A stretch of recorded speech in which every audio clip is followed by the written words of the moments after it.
අද අගෝස්තු 18 අද තියෙනවා ගැසට් කිහිපයක් කතා කරන්න. ඒ ගැන කතා කරන්න කලින් වෙනද වගේම මම මුලින්ම මතක් කරලා ඉන්න මේ වීඩියෝ එකේ දැන් රැකියා පුරපාඩු බලන විදිහ. මුලින්ම මම දැන් මේ වීඩියෝ එකක් අප්ලෝඩ් කරද්දී වීඩියෝ එකට උඩින් දානවා කැප්ෂන් එක. ඒ කැප්ෂන් එක දැම්මට පස්සේ කැප්ෂන් එකේ තියෙනවා අදාළ අමාත්‍යාංශය සහ ඊට යටින් තියෙනවා ලින්ක් එක. ලින්ක් එක ක්ලික් කරාට පස්සේ ඒක ඇතුළට ගිහිල්ලා එතන පළවෙනියටම තියෙනවා full details කියලා. සිංහල, දෙමළ, ඉංග්‍රීසි භාෂා තුනෙන් ඔයාලට බලන්න පුළුවන් කැමති භාෂාවක් තෝරගෙන. ඊටත් පස්සේ ඊට පහලින් තියෙනවා ඇප්ලිකේෂන් එක. ඒ ඇප්ලිකේෂන් එක ඔයාලා ඩවුන්ලෝඩ් කරගෙන කමියුනිකේෂන් එකට දීලා ඊට පස්සේ ඇප්ලිකේෂන් එක පුරවලා ලියාපදිංචි තැපෑලෙන් දාන්න පුළුවන්. එහෙම නැත්නම් සමහර ඒවා තියෙනවා ඔන්ලයින් අයදුම් කරන්න. ඒ විදිහට තමයි ඒක කරගෙන යන්නේ. මගේ වීඩියෝස් TikTok එකෙන් බලන අයට කියන්නේ මේ TikTok එකේ link එක වැඩ කරන්නේ නැත්නම් ශාමි ඩී සිල්වා මගේ Facebook account එක තියෙනවා. ඒ account එකෙන් ඔයාලට පුළුවන් මේ විස්තර ටික බලා ගන්න. මේ මම වීඩියෝ එක පටන් ගන්න කලින්ම මේක කිව්වේ මේ නැත්තම් ගොඩාක් අයට මේ කතාව මගේ ඇරෙනවා. ගොඩක් අය මගෙන් ආපහු inbox කතා කරලා අහනවා කොහොමද මේක ඩවුන්ලෝඩ් කරගන්නේ, කොහොමද මේක බලන්නේ කියලා. ඊට අමතරව මතක් කරන්න ඕන තවත් දෙයක්, ගොඩක් අය කියනවා රැකියා පුරපාඩුවල තවත් තියෙන මේ වයස් සීමාව ගැන, එතකොට අදාළ සුදුසුකම් මොනවද, ඊට පස්සේ වැටුප් ප්‍රමාණය කොහොමද, මේ විස්තර ටිකක් කියන්න කියලා. සාමාන්‍යයෙන් ඔයාලා ගත්තොත් එහෙම ඔයාලා එක ජොබ් එකක් නේ බලන්නේ, කියන්නේ ඔයාලගේ සුදුසුකම් වලට ගැලපෙනවා කියලා හිතන එකක් අරගෙන ක්ලික් කරලා ඒ විස්තර ටිකනේ බලන්නේ. දැන් මම මේ ගත්තොත් එහෙම ඔක්කොම ටික බලන්න ඕනේ, ඔක්කොගේම විස්තර එකතු කර ගන්න ඕනේ, ඔයාලත් එක්ක කතා කරන්න ඕනේ. සමහර වෙලාවට කතා කරද්දී වීඩියෝ එක ගොඩාක් දිග වෙනවා. එතකොට ආපහු මට කරදරයි වීඩියෝ එක එඩිට් කරන්නයි, ඒක ආපහු අප්ලෝඩ් කරන්නයි සහ බලන් ඉන්න ඔයාලටත් එපා වෙනවනේ. ඒ නිසා තමයි මම අත්‍යවශ්‍යම කරුණු ටික විතරයි කියන්නේ. ඔයාලට පුළුවන් ලින්ක් එක ක්ලික් කරලා අදාළ විස්තර ටික බලන්න. ඊට අමතරව මොකක් හරි ඔයාලට හොයාගන්න බැරි දෙයක් හරි එහෙම නැත්නම් මොන හරි දෙයක් අහන්න තියෙනවා නම් මෙසේජ් එකක් දාලා අහන්න පුළුවන්. මම දැන් ඉක්මනට කියාගෙන යන්නම් අද තියෙන රැකියා පුරපාඩු ටික. මොරටුව විශ්වවිද්‍යාලයේ ඩ්‍රයිවර් සහ ට්‍රැක්ටර් ක්‍රියාකරු මේ පුරපාඩු දෙක තියෙනවා. සුදුසුකම් විදිහට දාලා තියෙන්නේ අපොස සාමාන්‍ය පෙළ සහ අවුරුදු 45ට අඩු 8/21 තමයි ක්ලෝසින් ඩේට් එක තියෙන්නේ. ඉතින් ගොඩක් අය මගෙන් අහනවා ඩ්‍රයිවර් වර්කන්සි නැද්ද කියලා. එයාලට පුළුවන් මෙන්න මේ වගේ මං කියද්දී ඒවට ඇප්ලයි කරන්න. ශ්‍රී ලංකන් එයාලයින් එකේ ගුවන් යානා කාර්ය මණ්ඩලය පුරපාඩු තියෙනවා. 8/21 තමයි ක්ලෝසින් ඩේට් එක. වැඩි විස්තර ලින්ක් එකේ තියෙනවා, ඔයාලට බලන්න පුළුවන්. ඊට පස්සේ මිල්කො සමාගම නඩත්තු කාර්මික ශිල්පී, ශීතකරණ කාර්මික ශිල්පී, සේවා කාර්මික ශිල්පී, ෆෝක්ලිෆ්ට් ක්‍රියාකරු, බොයිලේරු ක්‍රියාකරු, සහායක, මෙන්න මේ පුරපාඩු ටික තියෙනවා. සාමාන්‍ය පෙළ සහ වෙනත් සුදුසුකම් මේකට බලනවා.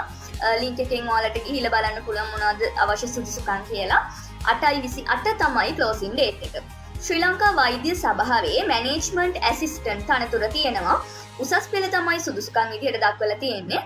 8/21 තමයි ක්ලෝසින් ඩේට් එක. ලංකා මෙට්‍රෝ ට්‍රාන්සිට් සමාගමේ ප්‍රොජෙක්ට් ඔෆිසර් පුරපාඩු එකක් තියෙනවා.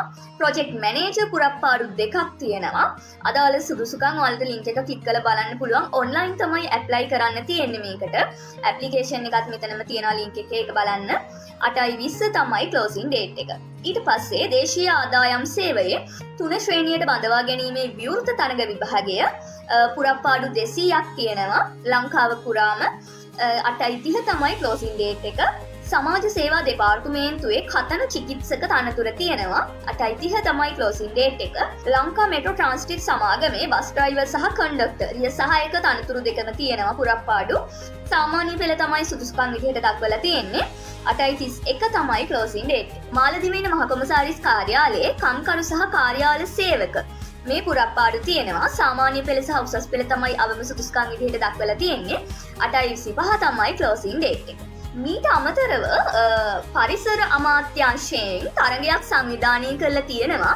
සොබහ චලන කෙටි වීඩියෝ සහ සොබහ සේයා පාරිසරික ඡායාරූප තරඟාවලිය. එතකොට මේකේ කෙටි වීඩියෝ වල තරඟ කොන්දේසි ටික තියෙනවා. කාලය විනාඩි 2යි.